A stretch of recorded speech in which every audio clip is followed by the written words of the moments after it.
Hey friends, in this episode of Space for Life, we're going to go back to the core principle of why do we need to create space in our life? What's the purpose behind this? And what does it mean? And why do we have such a hard time creating space in our life? So we're going back to the core principles of we need space for growth, for relationships, to live into our purpose.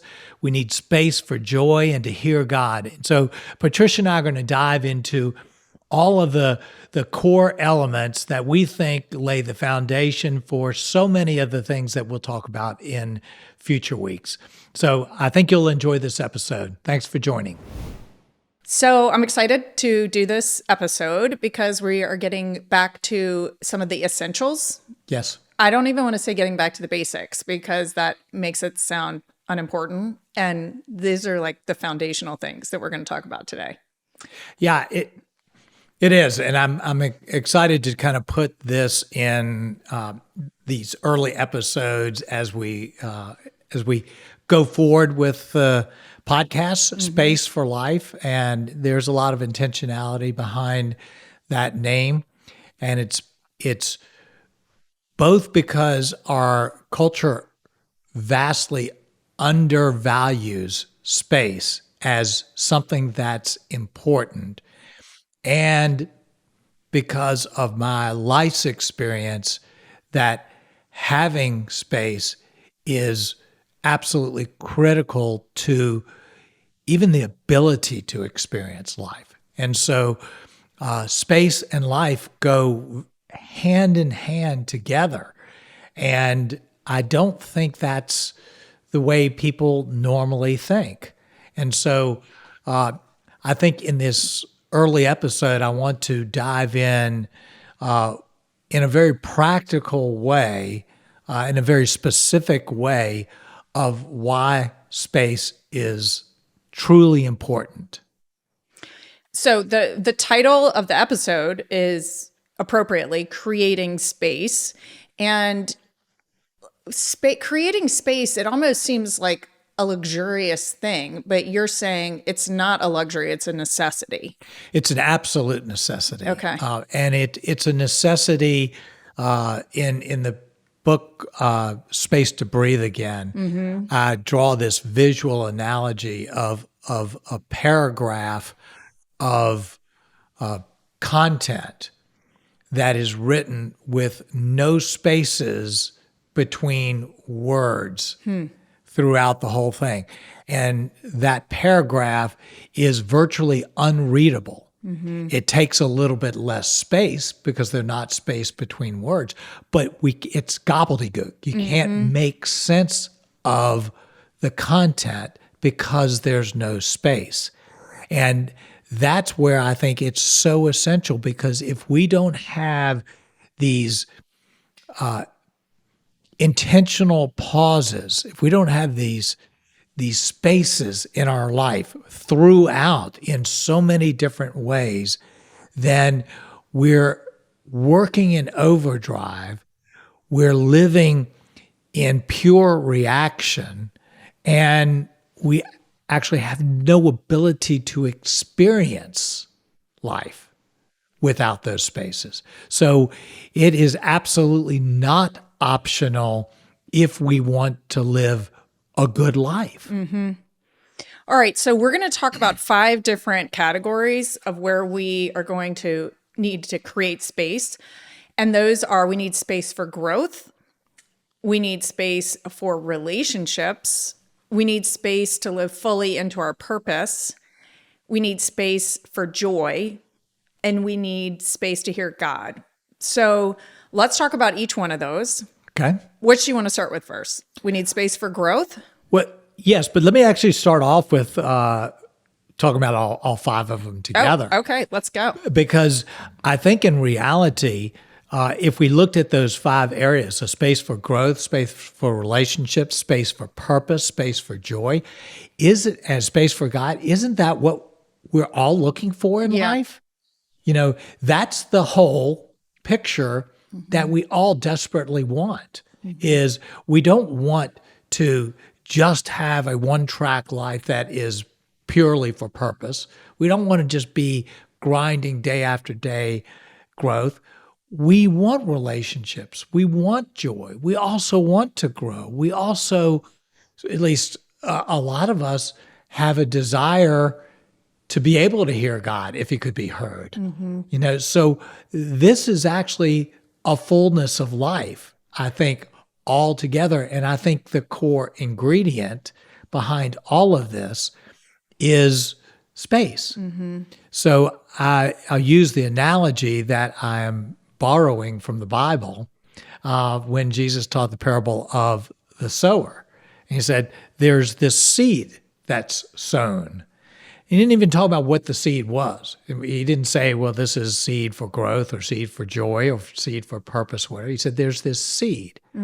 And it's choked out here, where it falls in rocky soil here. And then it falls in the good soil. And that good soil, when we think of what creates good soil, it's rich with plenty of space in it. It's not hard pan. So I do think in every sense of the word that space is the prerequisite for right things to happen. So I really give that big picture that if we want wholeness in life, then this is the pathway that gets us there. So now we can kind of go into the specifics. Yeah, around Christmas, the holidays this year, all of my Instagram feeds had these different comedians and different communicators. And one of the themes that I saw multiple times was this woman, she's a Southern comedian, and she was like, if the devil can't make you mean, he's going to make you busy. And I thought about that, and I thought, yeah, it's true, because when you're busy, everything in your life, your purpose, your connection to God, your connection to others, all suffers because you're just too busy. So space is super important, but I think we don't. Why? Do you want to talk about why we avoid having space in our life, or do you want to just talk about the need for it? Well, maybe we'll come back to kind of the why behind it. But and in fact, I'd like to maybe jump out of order from what we talked about, because I think you led right into it. If the devil can't make you mean, he makes you busy. Yeah. But in reality, if he wants to make you mean, he'll make you busy. Yeah, that's right. Yeah. And it's usually the way it works. Yeah. I mean, is anybody ever nice when they're impatient? Yeah. Is anybody really at their best when they're rushed? When they're super busy? No, it doesn't happen that way. And we cannot cultivate meaningful relationships in our life in fast mode. It just doesn't happen. And the victims, the worst victims of this, are the people closest to us. Our spouses, our kids, our closest friends. We can get away with some speed around acquaintances because everybody's running fast. But the relationships that really matter to us, they not only will not grow, they will be choked if we don't create space. The good people become mean people without space in their lives. Really genuinely good people are ugly. I am when I'm impatient and tired and overly busy. So if our relationships mean something to us, then finding ways to create space for those relationships, finding ways to slow down and enter into those relationships, finding ways to be wholly present, which is a piece of space, is absolutely non-negotiable to that. So, and I think that funny thing that you hear from the comedian, it's funny because it's just so daggone true. Yeah, but let's lean into this a little bit, because I think all of us want to be less busy, right? But we're all making choices to be busy. I mean, at some level, we're all doing this to ourselves. And we're doing it because the things that we're putting in our calendar are often good things that we want.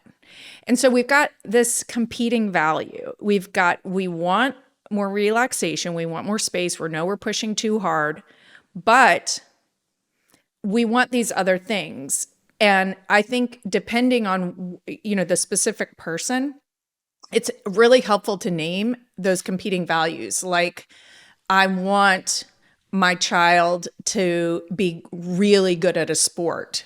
So I'm going to put them in 10 different activities so that when they get older, they don't feel left out or they're not sitting on the bench. Or say you're having people over. You might spend your whole week trying to make that dinner party perfect, and it makes you really busy and you're crabby to everyone in the house because you want that to be perfect or you want to have the perfect outfit. And to be less busy would mean I am going to have not up to my standard of a dinner party, and I'm not going to have up to what my ideal maybe outfit. I'm just talking in terms of woman's world. Or maybe it's a project at work. Like it won't be as good as you want it to be. So there's a real cost to being less busy, and there are these competing values. And I think that is a little bit of what we're talking about. Sure. I mean, there are those competing values, and part of the reason we don't have space in our lives is because we're caught up in a current of our culture that is moving fast. And so therefore, to create space requires tremendous intentionality. We're having to go against the grain. It is not natural in our culture to be able to take our time at things. Everything moves fast. So you first of all have the barrier that it requires an incredible amount of intentionality and thought and work and planning and systems to create space. So that right there is enough to sink a lot of people. I think secondly, we have the competing value between that which in our best moments we know and believe is important, and that which gives us immediate gratification. Yeah. Can we just pause there for a sec? Because I think that's super important. I think what tends to win in terms of our time and what we do are things that have immediate feedback. Yes. And what tends to lose are things that have more long-term and probably more important feedback. But like we want to prioritize our family, we want to prioritize our relationships, our friendships, but those take long-term work, long-term investment, and the feedback isn't immediate. Right. It's one of the reasons that we will so easily give a distant acquaintance more of our attention than the person that's closest to us, because we can get that immediate kind of stimulation from that person who is so interested in us, and the person right across knows us and isn't so wowed. Right. It's not. It doesn't have that. It doesn't have that excitement. Like, oh, I really need to pay attention to that person because I see them all the time. Yes. They're in my family, so Yeah. I can just get on my phone and zone out or whatever. So, And then I think a third level that we have to admit to, confess to, whatever, is that we have so much identity tied up in what we do and what we produce and how we appear. And that just pulls us incredibly hard to keep on doing more and more, because that's what everybody applauds, that's what everybody rewards. That's where we get the dopamine hits and everything, is when we do that type of stuff. And so I have a lot of identity in the things that often make me very busy and make me work really hard and make me ignore the things that deep down I know I really care the most about. Yeah, it does seem like when we take on more, it creates more and more complication. Like if you want to do a house renovation, there comes all this busyness that comes with this, or even planning a vacation. Yes. It takes a lot of work to even plan a vacation. You can be exhausted when you come back. Right. So, creating space in these 5 areas, why is that so important and how do we do that? Well, how do we do that? How do we do that? I think is something that we'll probably we can dive into a lot more in perhaps some follow up podcasts, because I think that it creates, there's a tremendous need for an awareness of the very broad ways in which we fill our time. Certainly phones play into that, but we do it all the time in hundreds of different ways. We think we don't have any time, but Laura Vanderkam has written some interesting books about time, and it shows, in a sense, how even us who say we're so busy have a tremendous amount of discretionary time. But we both fill that discretionary time with things that give us a sense of winding down, like watching TV or doing other things, but they don't satisfy us. And then I think what's happened, particularly in the last 15 years or so, is we've lost even more because we fill the tiny little nooks and crannies of time. And so we never rest. We don't rest when we go to the bathroom. We grab our phones to go in so that we can check our feeds or whatever. So there's never a letdown because we're so habituated into stimulation. And so I think that's a real problem. So we have to break some habits, and we got to break some habits. And to me, and it's a whole podcast, but talk about systems that we can implement in our lives that will help guarantee that we have space. And a lot of that is the things that I wrote about in Space to Breathe Again. It's how do we practically do things that if we do them, there's space there. Practical, almost silly things like drive without the radio on. Things like just arrive 5 minutes early. Right. Take the chance of wasting 5 minutes just so you're not rushed, or any number of practical things. So I think that's a pretty deep dive. First of all, though, we have to be convinced that it's worth fighting for. Right. Right. And, the question is do we have to wait until we're in a crisis for that to happen? And I almost think all of us already are there, that we all know that we need more space in our life. I think we just do. And the problem is we're in so deep and we don't even have enough space to know how to dig our way out of it. And I think it's important to know that change brings with it can bring with it some loss, but knowing we have to believe that the loss is worth it. So it can bring with it some loss, like some change in behavior, and we will feel the loss immediately. Like if we turn the radio off when we're in the car, we'll feel the loss when we maybe don't reach for our phone first thing in the morning and have 15 minutes of quiet. We'll feel the loss at night when we're just exhausted and we just want to zone out on Instagram. There's this short-term loss. But how do we get over that short-term loss to taste the reward? How do we do that? How do we we need to get over that hump to get to the reward. And then I think we recognize that it's worth the change. The change is worth the short-term loss for the long-term gain. Right. Well, I think unfortunately we can't think our way through the problem, and that's what we want to do. We want to to imagine, okay, well, here's what I'm going to do now. How is this going to turn out for me if I do that? And we tried to imagine it.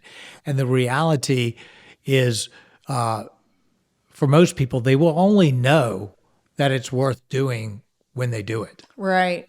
You Right. know, Weezy and I were desperate in the early 90s. We were so desperate. We were so exhausted and stressed out and overwhelmed that we were going to try anything. And try anything for us at that moment meant we were going to practice the Sabbath. It made no sense. We could not think our way to making that decision to practice the Sabbath. We couldn't get everything done in 7 days. How were we going to all of a sudden lose a full day and not drown? It made no logical sense. It looked to us as pure loss. The loss was this, the gain was this. Yeah. But we never would have known it outside of doing it. Right. And so, in some senses, I just almost want to encourage and cheer people on to try, to take the risk, to do some small things to get a taste of what it's like to create space in your life. And what in our imaginations is received as 80% loss for 20% gain gets switched to 5% loss for 95% gain. So that's like it's my passion is to help people realize that this is the place to find life and that we are being lied to by our culture that says this is the way we're supposed to live. Well, quick story. So I have 4 kids, and 2 of them are in college and 2 of them are at home. And we were all home for Christmas break, and we'd all thought, let's go away someplace warm. Well, all of our plans fell through to go away someplace warm. And we were all kind of bummed, and we couldn't figure out where to go. And I was spending all of this free time that my kids were home trying to plan the vacation to be together for us. And I was extremely stressed out. So the morning of the 26th, December 26th, this is when we have 1 week of our entire year where all my children are home. And I, as a mother, am determined to have beautiful, quality, sentimental time together. And we have no idea where we're going. And it's 40 degrees outside and rainy, and we're just all at home. So we hop on Airbnb. We find a place in Charlottesville. It's not going to be warm. It isn't even that great of a house. It's not even in a great neighborhood, but it's away. And the one thing we did is I said all of my kids had to leave their phones at home. And if I had done this 5 years ago, I would have gotten so much kickback.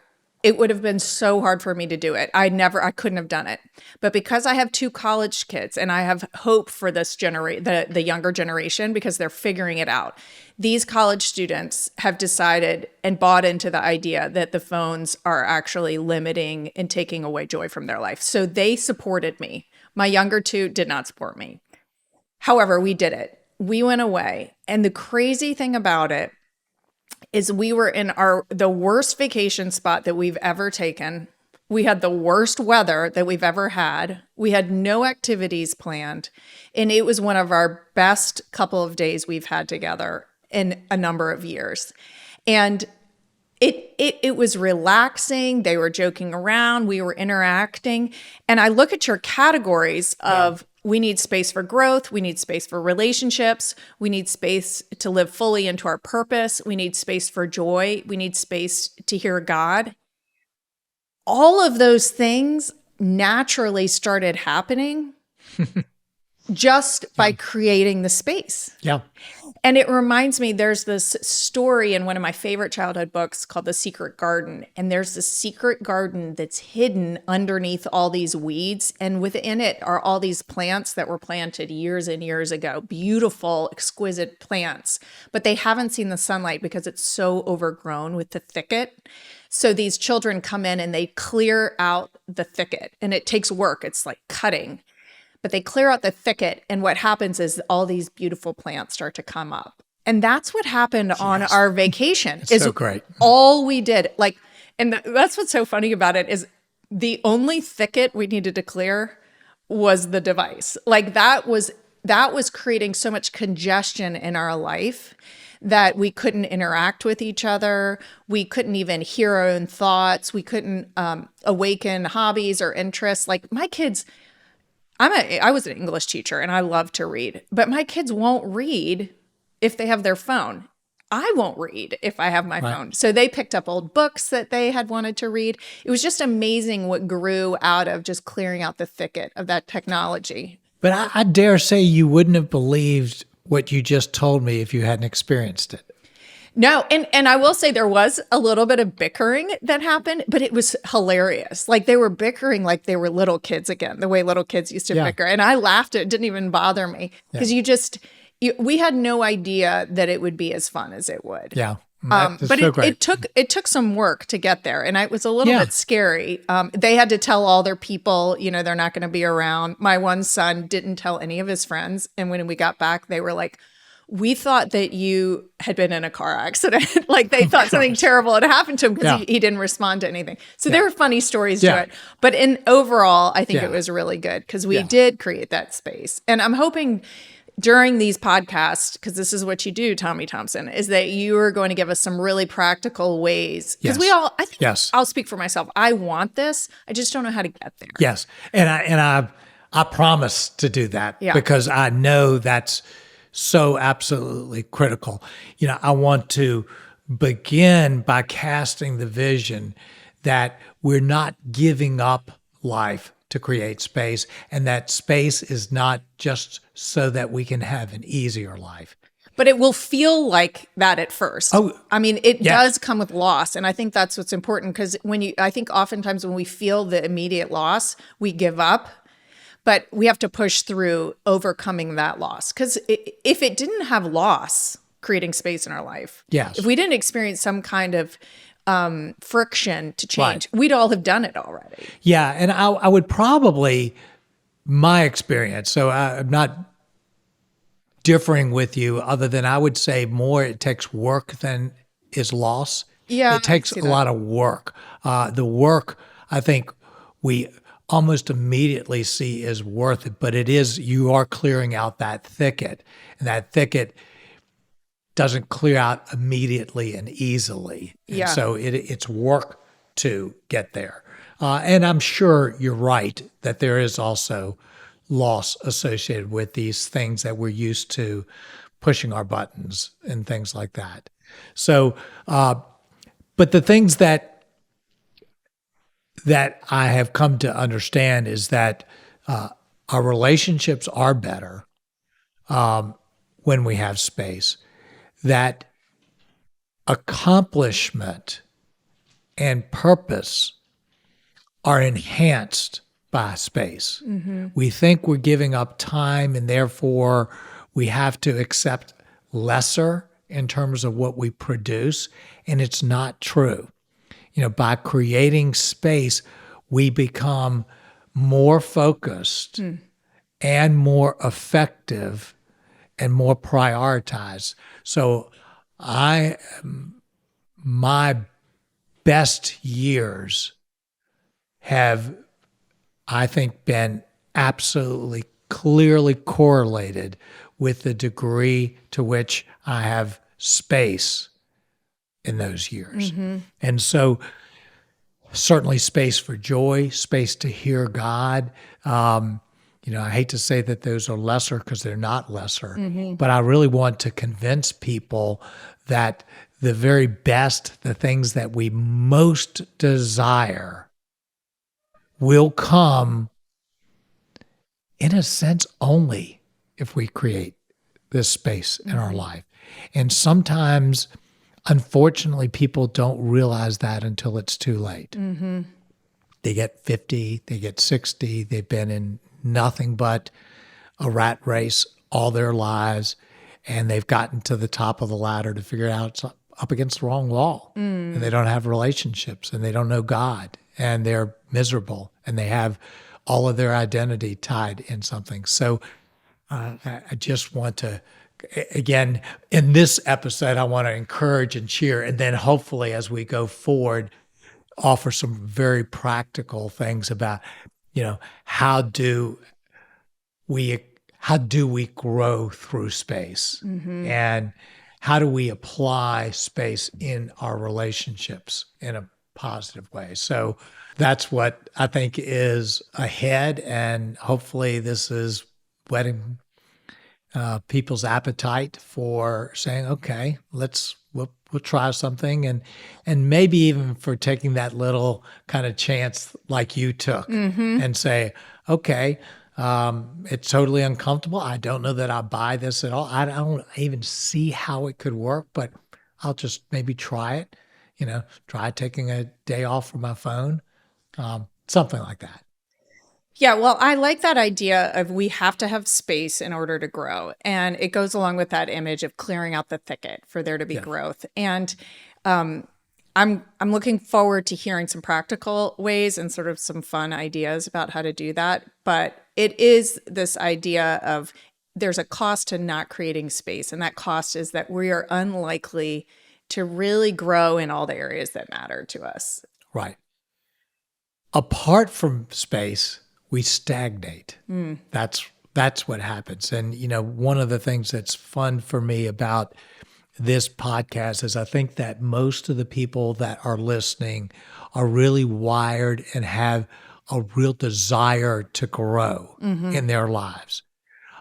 They may not know all that they should do to get there, but that desire is real and it's strong. And so that's why we really kind of want to draw us in and start to talk about how do we make this a reality in our life. Right now, be intrigued by the possibility, maybe take a step in that direction. Just maybe what's a common sense step in your mind to do something. Well, I think the main thing that we should leave and reflect on from this episode is, can you identify the main culprit in your life that is taking up space? That's great. That would be a huge, huge step in the right direction. Yeah, like when you're in the car, when you're in the shower, turning the music off, like, can you identify the first area of thicket that you want to cut back to create possibilities? Yes.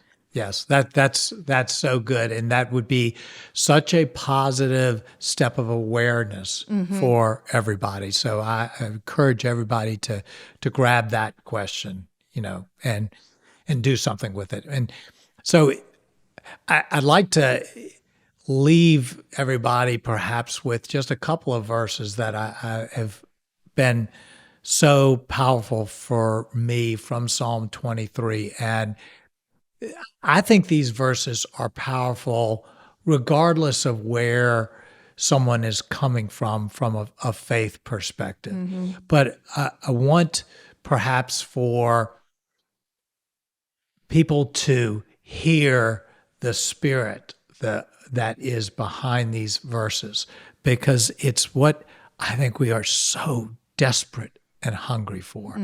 So Psalm 23 begins, "The Lord is my shepherd.